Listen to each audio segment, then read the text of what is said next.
It's going to be Ezekiel chapter 1, verse 15 to 28, and it's going to be the 19th for our Bible passage. So that's the word of the Lord today. So we are, this week we started a book of Ezekiel, and it started yesterday, and we're continuing on. We wrapped up the First Timothy, so now we're looking at Ezekiel.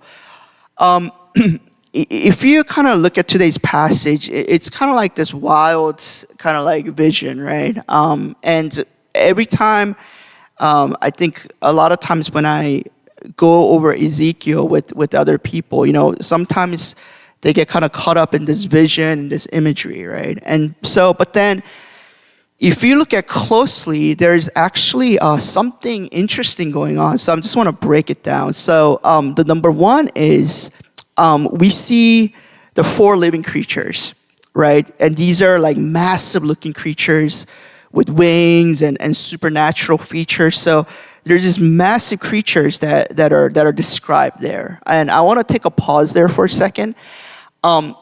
Whether these creatures are real or not is actually a secondary question, right? Because Ezekiel is having a vision, right? And I know a lot of people, even biblical scholars, they argued, these four creatures represents the north, south, west, and east, all this kind of like interpretation, right? But I think Pastor Cho mentioned this when we are going over the Revelation, right? For us, whether you believe these creatures are real creatures or not, I think once again it's less important because Ezekiel is having a vision. And I think what's more important is what do these visions point to, right? What kind of message is it sending? That's the more important point here, right? Because and what's the message that these visions are giving? Because Ezekiel is not just having a vision, just to have an experience, but this vision points to something. It's proclaiming something about God. So for us, I think the more important question that we should be asking when we read a lot of these descriptions of a vision and creatures is that, what do they actually represent and what do they actually tell about God? Or what kind of, what are they pointing at, right? And we will see that after. So I just want to take a pause there because, sometimes people kind of get caught up in this kind of the image of the creatures, and which is really cool. But that's the question that we should be asking, all right? And actually, if you look at really closely, and it seems like it's this wild, but there is interesting going on because if you look at closely, these four creatures actually are not just moving, but they're in sync and in harmony with one another. So they're attached to the wheels. So let me just break it down. They're attached to these wheels and they're moving in a sync and a harmony together, right? And then what you actually see is there is this order and structure that these creatures are moving. So it's not just a wild thing.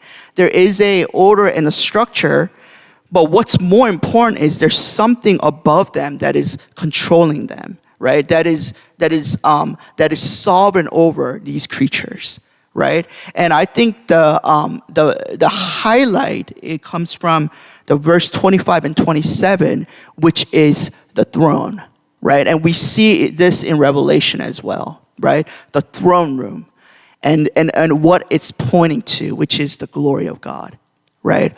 Ultimately, Jesus' ultimate kingship, the fierce glory, his fierce beauty and majesty. That's what this vision is pointing to, right? Ultimately, it's describing who God is. And I do just want to, as we were going through the time of overflowing worship, there is this expression in verse 27, verse 28, is there's a face down, right? So Ezekiel sees this vision and this majesty and this glory of God. And what's his response? He face down worship him, right? And I think that's the main point here, right? Is Ezekiel is looking at this and he's saying that the the glory of God, right? The majesty, being incomparable, right? The glory of that complete 100% sovereignty, right? And his kingship, right? Ultimately, Ezekiel is seeing this, and it leads him to worship, right?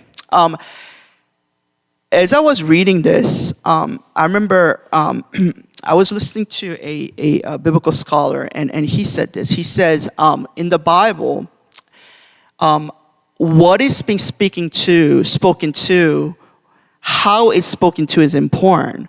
But the third thing that's important is, when is this being spoken to? Okay, so let me just kind of say it in other words, right? In the Bible, when people have this kind of experience, right? Those things are important, but when are they having this experience is also important as well. Okay, so let me just kind of break that down. At this time, when Ezekiel is having this vision, the Israelites are actually in captivity. Okay, that's why the Ezekiel and Daniel are together, because they're a book when the Israelites were in captivity, right? So this is actually a very, very dark time for the Israelites. So Ezekiel, in the midst of being in this, because of the Israelites' obedience, God raises up Babylon, and then they're in this captivity. And Ezekiel is having this vision, right, in that time period, okay? So in the darkest hour of God's people, Ezekiel have this vision of God who is fully in control, right? Who is fully this majestic vision of who God is. And what I think God is doing to Ezekiel is, I think God is affirming Ezekiel that he is still in charge in the midst of these dark times, okay? How do we know this, right? It's because there's two things that we need to know, right? So number one, God is the one who raised up Babylon, right? So it looks like the history is kind of moving at this point. It looks like the history is kind of moving at the will of Babylonians, but it's not. It's God who raised up Babylon, right? But here's also another kind of crazy idea. God tells Jeremiah how long they will be in captivity, 70 years.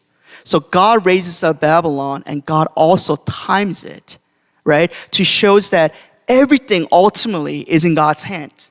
Like, how do we know this? Because in Jeremiah, God tells Jeremiah that for 70 years they'll be in captivity, right?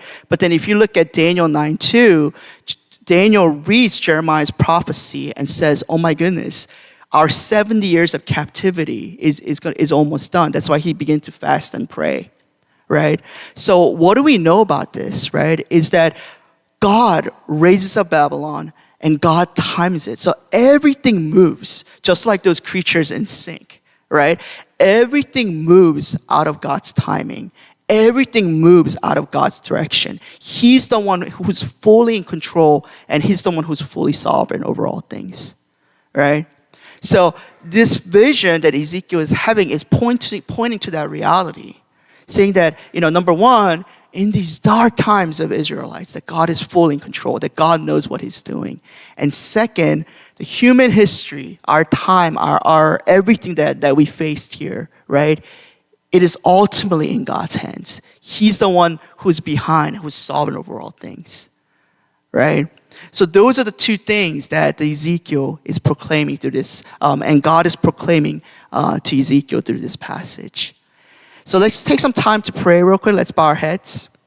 I just want to pray for two things. Number one is, I know there's a lot of, even in EM, there's a lot of members that are just going through, rough times. There's a lot of members that are experiencing the goodness of God and a lot of testimonies of God's faithfulness coming forth. But there's also just a lot of, prayer needs, right? But just like this vision, right? God is reassuring Ezekiel to be confident in the Lord, especially in the times when it seems dark and tough, right? To know that God, there's a throne above everything, right? Above our problems, above our daily lives, there's a throne, and that he's sovereign over all things. So let's just go before the Lord right now, and whatever that we are going through, let's pray this reality into our lives. So let's just pray real quick.